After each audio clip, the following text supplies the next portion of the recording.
আর মাত্র কয়েক ঘন্টার অপেক্ষা। জাতীয় নির্বাচন কমিশনের তরফ থেকে জানানো হয়েছে বিকেল 4:15টায় সাংবাদিক বৈঠক হবে।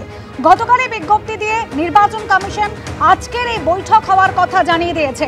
23 বছর বাদে পশ্চিমবঙ্গে ভোটার তালিকার বিশেষ সংশোধন। রুমা পাল আমাদের প্রতিনিধি রয়েছেন আমাদের সঙ্গে সরাসরি। রুমা, একেবারে পুজোর আগে থেকে জোর কদমে নির্বাচন কমিশন এই এসআইআর এর প্রস্তুতি শুরু করে দিয়েছে। দফায় দফায় বৈঠক হয়েছে, আজই তার দিনক্ষণ ঘোষণা। দেখো, এসআইআর প্রসঙ্গে আসছি, তবে তার আগে একটা তথ্য দিয়ে রাখি, যেটা হচ্ছে যে কিছুক্ষণ আগে একটা খবর এসেছে যেটা একাধিক আধিকারিকদের বদলি করা হয়েছে। বিষয়টা বলে রাখি যে দুদিন আগে কিন্তু নির্বাচন কমিশন জানিয়ে দিয়েছিল যে এসআইআর ঘোষণা হলে সমস্ত নিয়ন্ত্রণ এবং ডিসিপ্লিন একদম নির্বাচন কমিশনের হাতে থাকবে, তখন কিন্তু কোনো বদলি করা যাবে না।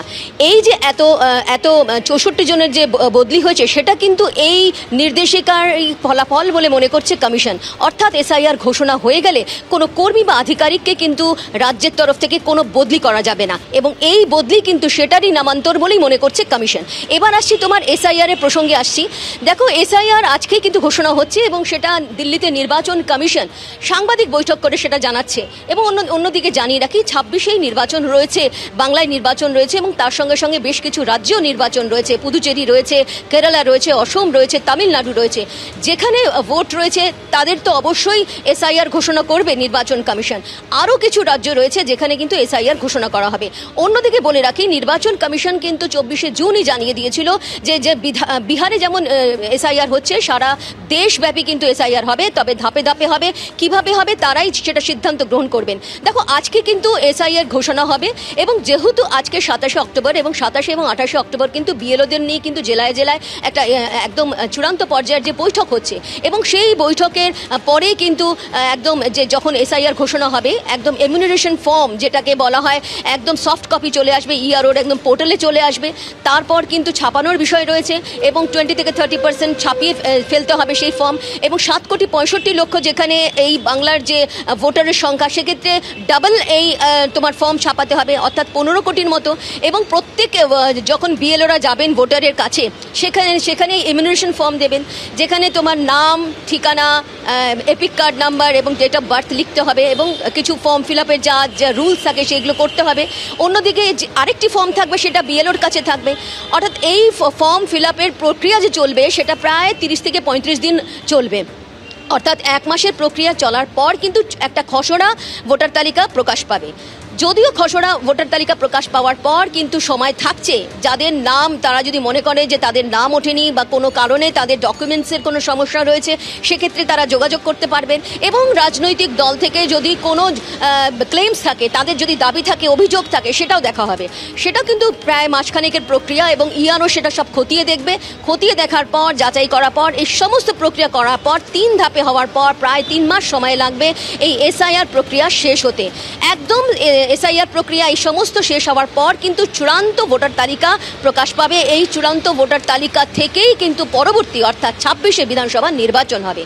আরও একবার জানিয়ে রাখি যে নির্বাচন কমিশন ইতিমধ্যে কিন্তু পরিষ্কারভাবে বলে দিয়েছে যে এসআইআর ঘোষণা হয়ে গেলে সমস্ত নিয়ন্ত্রণ এবং ডিসিপ্লিন একদম নির্বাচন কমিশনের হাতে থাকবে। সে কারণে তখন কিন্তু কোনো বদলি করা যাবে না।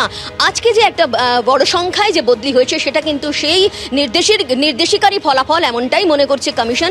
অন্যদিকে আরও জানিয়ে রাখি যে এসআইআর যেহেতু ঘোষণা হচ্ছে এবং তারপরে পরবর্তীতে কয়েকটা দিন সময় নেওয়া হবে যাতে প্রত্যেকটা প্রক্রিয়া একদম চলে আসে, কাছাকাছি চলে আসে এবং অনেকটাই প্রস্তুত, যেহেতু চূড়ান্তভাবে প্রস্তুতি নেওয়া হয়ে গেছে, শুধুমাত্র এবার ফর্ম আসার কথা। আরও একটা বিষয় যে মুখ্য নির্বাচনী আধিকারিকের দপ্তর থেকে পরবর্তীতে 1-2 দিনের মধ্যেই কিন্তু সর্বদল বৈঠক ডাকা হবে এবং সেই বৈঠকের পরে কিন্তু একদম যে যখন এসআইআর ঘোষণা হবে একদম এমিউনারেশন ফর্ম যেটাকে বলা হয় একদম সফট কপি চলে আসবে, ইআরওর একদম পোর্টালে চলে আসবে। তারপর কিন্তু ছাপানোর বিষয় রয়েছে এবং 20 থেকে 30% ছাপিয়ে ফেলতে হবে সেই ফর্ম। এবং 7,65,00,000 যেখানে এই বাংলার যে ভোটারের সংখ্যা, সেক্ষেত্রে ডাবল এই তোমার ফর্ম ছাপাতে হবে, অর্থাৎ 15 কোটির মতো। এবং প্রত্যেক যখন বিএলওরা যাবেন ভোটারের কাছে সেখানে এমিউনারেশন ফর্ম দেবেন, যেখানে তোমার নাম, ঠিকানা, এপিক কার্ড নাম্বার এবং ডেট অফ বার্থ লিখতে হবে এবং কিছু ফর্ম ফিল আপের যা রুলস থাকে সেগুলো করতে হবে। অন্যদিকে আরেকটি ফর্ম থাকবে, সেটা বিএলওর কাছে থাকবে। অর্থাৎ এই ফর্ম ফিল আপের প্রক্রিয়া যে চলবে সেটা প্রায় 30 থেকে 35 দিন চলবে। অর্থাৎ 1 মাসের প্রক্রিয়া চলার পর কিন্তু একটা খসড়া ভোটার তালিকা প্রকাশ পাবে।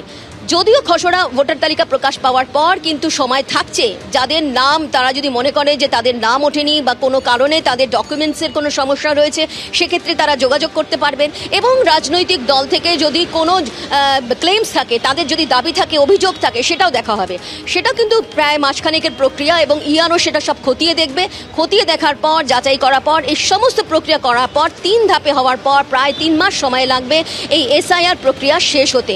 একদম এসআইআর প্রক্রিয়া এই সমস্ত শেষ হওয়ার পর কিন্তু চূড়ান্ত ভোটার তালিকা প্রকাশ পাবে। এই চূড়ান্ত ভোটার তালিকা থেকেই কিন্তু পরবর্তী অর্থাৎ 26শে বিধানসভা নির্বাচন হবে।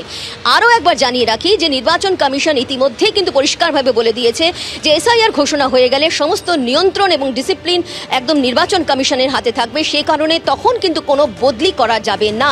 আজকে যে একটা বড় সংখ্যায় যে বদলি হয়েছে সেটা কিন্তু সেই নির্দেশিকারই ফলাফল, এমনটাই মনে করছে কমিশন। অন্যদিকে আরও জানিয়ে রাখি যে এসআইআর যেহেতু ঘোষণা হচ্ছে এবং তারপরে পরবর্তীতে কয়েকটা দিন সময় নেওয়া হবে যাতে প্রত্যেকটা প্রক্রিয়া একদম চলে আসে, কাছাকাছি চলে আসে এবং অনেকটাই প্রস্তুত, যেহেতু চূড়ান্তভাবে প্রস্তুতি নেওয়া হয়ে গেছে, শুধুমাত্র এবার ফর্ম আসার কথা। আরও একটা বিষয় যে মুখ্য নির্বাচনী আধিকারিকের দপ্তর থেকে পরবর্তীতে 1-2 দিনের মধ্যেই কিন্তু সর্বদল বৈঠক ডাকা হবে।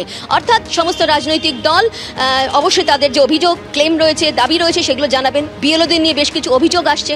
যখন অভিযোগ আসছে অবশ্যই সেই অভিযোগগুলো সিও দপ্তরে জমা পড়ছে এবং তারা সঙ্গে সঙ্গে বিষয়টি দেখছেন এবং আপাতত এখনো পর্যন্ত যা খবর বিএলওদের নিয়ে কিন্তু দেখা গেছে সেই বিএলওকে সরিয়েও দেওয়া হয়েছে। এরকমও কিন্তু অভিযোগ যখন আসছে তখন কিন্তু মুখ্য নির্বাচনী আধিকারিকের দপ্তর থেকে সেই ব্যবস্থা গ্রহণ করা হচ্ছে। এবং আরও একটা বিষয় যে বিএলওরা কিন্তু মূল কাণ্ডারি এবং তারাই কিন্তু ভোটারের কাছে যাবে এবং এমিউনারেশন ফর্ম নিয়ে যাওয়ার পর আর কি সমস্যার মুখোমুখি হতে হয় সেটা এখন দেখার এবং সুষ্ঠুভাবে এটা করার জন্যই কিন্তু আজকে নির্বাচন কমিশন এসআইআর ঘোষণা করছে।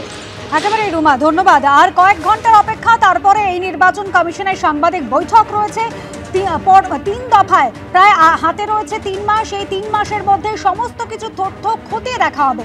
1 নভেম্বর থেকে পর্যায়ক্রমে গোটা দেশে এসআইআর প্রক্রিয়া শুরু হতে চলেছে। আগামী 6 থেকে 7 মাসের মধ্যে যেসব রাজ্যে ভোট রয়েছে সেখানে প্রথম এসআইআর হবে এবং সেই পর্যায়ে পশ্চিমবঙ্গ, অসম, তামিলনাড়ু এবং কেরল, পুদুচেরিতে এই প্রথম পর্যায়ে এসআইআর হতে চলেছে। পশ্চিমবঙ্গে আগামী বছর ভোট রয়েছে আর 2026-এর ভোটের ফেব্রুয়ারি মাসের শেষ সপ্তাহে তার দিনক্ষণ কিন্তু ঘোষণা হতে পারে।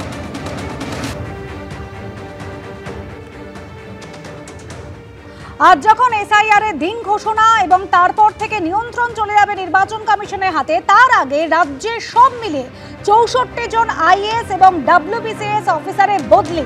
অন্যত্র বদলি করা হয়েছে 10 জন জেলা শাসককে। একই সঙ্গে বদলি করা হলো বেশ কয়েকজন এডিএম এবং এসডিওকে। প্রশাসন দাবি করছে যে রুটিন বদলি, তবে ভোটের দিকে তাকিয়ে এই বদলি এমনই মনে করছে আধিকারিক মহল। আজ 4:15 সাংবাদিক বৈঠক এবং এসআইআর এর দিনক্ষণ ঘোষণা হতে পারে সেই সম্ভাবনা যখন একেবারে জোরালো, তার আগে সব মিলিয়ে 64 জন আইএএস এবং ডব্লিউবিসিএস অফিসারদের বদলি করা হলো। বিজেপি নেতা সজল ঘোষ কিভাবে দেখছেন এই বদলি নিয়ে, একসঙ্গে এতজনের বদলি নিয়ে কি বলেছেন শোনাবেন।